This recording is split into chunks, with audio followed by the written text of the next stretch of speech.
Adam, and can I officially call you Dr. Adam Litwin now? You can. Yeah? So that's on the plus side, you're qualified. On the minus side, you're finding it difficult, I hear, for anybody to take you on and give you a job. Yeah, well, it's certainly given my history and you know, my unfortunate past shenanigans.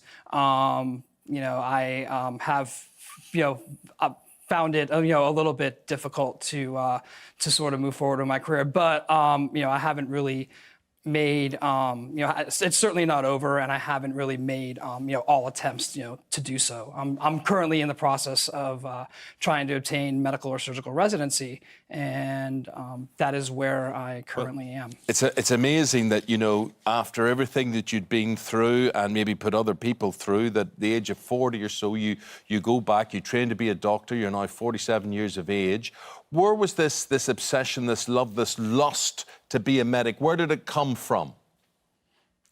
So yeah, so one could certainly call it passion bordering on obsession. I like to go more for the passion side, but really my story started when I was 8 years old. I was mesmerized, I was captivated, and I knew there was really nothing more I ever wanted to do with my life. But why couldn't you wait to be legally qualified? I mean, that you've proved you've got the brain power for this. I mean, you're qualified now. Why then were you in such a rush?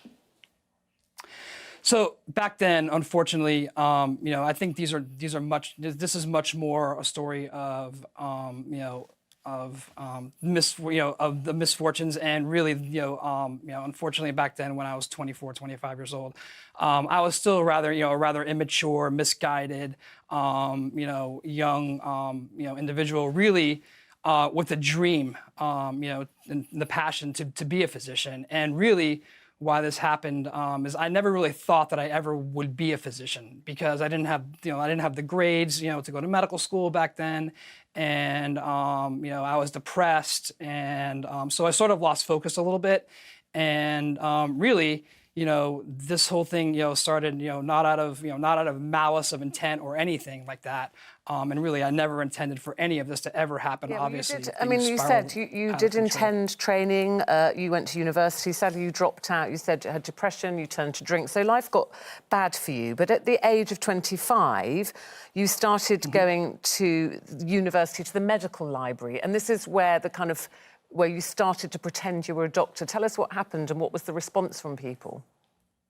Right. So at the age of 25, I actually was on the campus of UCLA Medical Center, and I started going to the medical library, at UCLA for a couple of months, and basically just started reading medical books and sort of medical journals.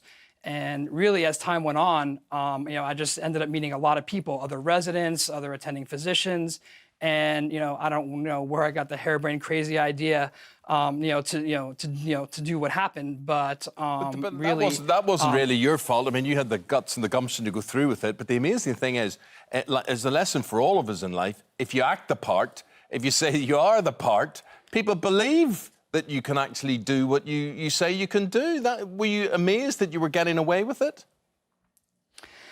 I really was, and and really, certainly, during, I would say, midway through, my charade at UCLA back then, I even said to myself, I said, listen, I said, Adam, logically, rationally, and I am a logical, rational person, this has to stop. This is crazy. You can't be doing this anymore.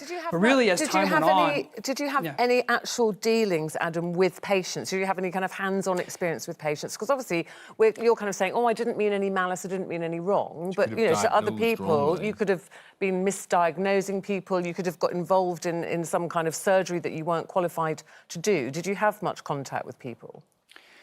Sure, and actually, this is a point of major contention, with the medical board and whatnot. Really, I had no contact with patients. I never touched a patient. I never had any real contact with patients. Never treated a patient. And really, UCLA and the Los Angeles City Attorney's Office did a 10-month investigation, into this before I was ever charged with the misdemeanors I was charged with. And really, they came back, with some other charges, the prescriptions and whatnot, but they never charged me with practicing medicine without a license, simply because it never happened. Well, my friend, as you probably know, with doctors' consultations, they're over all too quickly, and ours with you is coming to an end now. But if you were to plead your case to the authorities, to the various trusts, the people who run hospitals, and say, look, I did what I did. I'm now, coming up to 50 years of age. I am Dr. Adam Litwin. I can practice. I would be a good doctor. What would you say, or how would you plead to someone to give you a job? What would you say to them? You can understand why they wouldn't give you a job, because you've lied in the past, you've impersonated in the past, you have a prison sentence for doing all of this. How would you convince them? What would you say to them? I would simply say that I am where I am today because of second chances. And, in 20 years, I have never needed a third.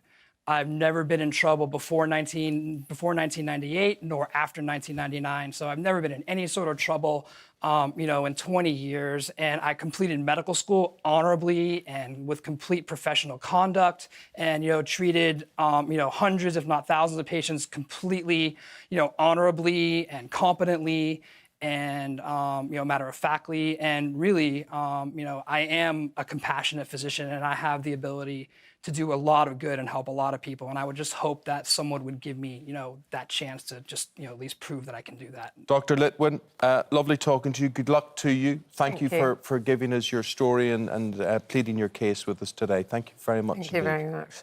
Lots of people getting in touch. Thank you so much. Thank you.